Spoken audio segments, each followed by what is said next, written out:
Hi everyone, it's Mark again with our late March newsletter. Well, it's not late, it's the second one in March. But we just wanted to say how excited we were with the response that we got to the first newsletter. It was that we did a couple of weeks ago. It's the first one that we'd done in, well, actually ever. and it was fantastic. We heard from a lot of old clients that sort of did work with us years and years ago that just contacted us saying how great their life is now that they're without debt and so forth. So we're going to try and get some testimonials from them and just share them with people who are thinking of doing the process, because it was so nice for Steph and I to actually do some video Skype calls with some of these clients and just see the difference in their whole demeanour and their energy. So that was great. And it just stirred up a lot of people too who had just sort of been to the site years ago and looked at certain things and thought, oh, that's interesting, but it reignited their interest, and so they're back studying the huge amount of information that we've put on there since. So that's great. We're really happy to announce, I think we might have sort of alluded to it before, but we've now gone into a partnership with a fantastic organisation called Free to Shine. And Steph and I stayed up late last Thursday night to interview the CEO of Free to Shine, Nikki. So we're just going through the process of editing that, and we'll have that ready for the next newsletter, hopefully. There you go, I've committed to it, so hopefully it'll be ready by the next newsletter. Nikki's a fantastic lady who's doing some amazing work with Free to Shine. They do a lot of work with the prevention of children being sucked into the sex slave industry in Cambodia. So we have had a long association with Destiny Rescue, and we're now also supporting Free to Shine. Free to Shine more focus on the prevention. So Destiny do a lot of rescue work and prevention work. So they rescue kids out of the brothels, but Free to Shine do a lot of prevention work with helping kids with education and being able to see what's ahead. So looking forward to sharing all that interview with Nikki soon. Now, I've alluded before to the fact that we have a client who has done some amazing work with his debt process in zeroing out some huge credit card debt, and I let people know that we were going to share that. Unfortunately, we are going to share that, but we're only going to be sharing that with clients who are debt clients to Truthology. It's super powerful what he's done, and the last thing that we want is for it to be spread like crazy on YouTube and for people to, I hate using the word, but bastardize the process and ruin it for everybody. Now, when this client did the process, as part of the settlement with the bank to pay nothing back, he signed a statutory declaration, but he also signed a confidentiality agreement. And so we're working very closely with the barrister who has advised him and us that it's not a great idea to put that out publicly. So, but it will be available exclusively for our debt clients who wish to actually undertake the process. So that's the update there. I'm going to be doing regular interviews with some really exciting people coming up. So I'm going to read the list here if you see me looking down here.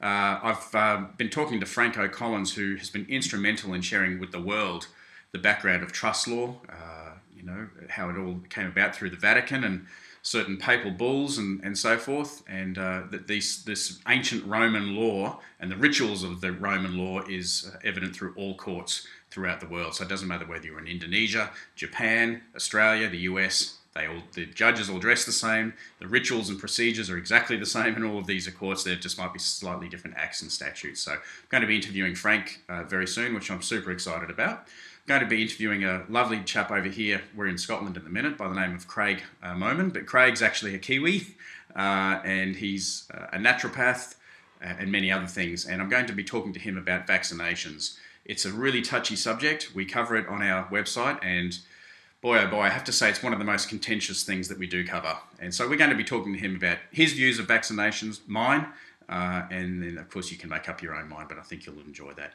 We're also going to be interviewing a lovely lady that I've met recently known as Eloisa. Eloisa has been a Mayan calendar expert for a long time. And, I know there was a lot of hoo-ha around the 21st of December 2012, the end of the world and so forth. Eloise is going to share her ideas on what that all meant and does mean, and I'm sure that a lot of our members will find that interesting. I'm also going to introduce and interview a chap known as Simon. Simon was ex-British intelligence, and he does a lot of things. He's got a lot of books out, so I'll be sharing those when I interview him. But he goes into the brothels in Asia with other people who are also ex-SAS and so forth, and they arrest these dreadful people that are peddling the young children in the sex slave industry. So that's going to be a full-on interview. I can't wait to bring that to you guys. Now, I just wanted to... A lot of people contact us all the time about their speeding fines, or they watch my interviews, or Dean Clifford. And Dean Clifford's another chap we'll be interviewing soon. They look at Dean Clifford, who's a fantastic Canadian truth seeker and a real warrior. And they watch these clips and they sort of throw their license out and unregister their car, and then when they get pulled over... and the 6'4" police officer says boo to them, they don't know what to say, and they contact us. So what we're going to try and do is share first-hand personal experience of things that I've done in the past. I've had some interesting experiences with the police. But more interesting, what's come up at the moment is that we're here in the UK, and we've had a few letters from some organisation. Who are they? TV Licensing. Got a fancy little logo. TV Licensing have written to the present occupier. Don't know who that is. That's not my name. And they've now made threats. So it says here now. So just so you know, in the UK, you have to pay a license fee to watch TV. Good luck getting that from Mark James Darwin. But I've now been given this really threatening letter that says enforcement officers have now been authorised to visit the address here. So here it is. If anyone from the enforcement crew are watching, please come to 20 Green Lane and come and have a chat to me, because these are the sorts of things that I'll have Steph video if they come to the door, and you guys can see how I would handle that from a personal perspective. And you know, the threat here is that the visit could lead to prosecution, court proceedings, and a fine of up to £1,000, which is about $1,500 Australian. So, you know, when this person comes to the door, I'll be asking them a whole heap of questions. And their questions are the answers. You asking questions of who they are, what their purported authority is, whether they are actually performing a function of government, because they won't be. This is a corporation. This is a corporation that's wanting to do business with me. And so I'll be asking them those questions. And I'm sure that somewhere along the line, they'll say that it's law. Because in fact, I got a second notice saying, warning, you may be breaking the law.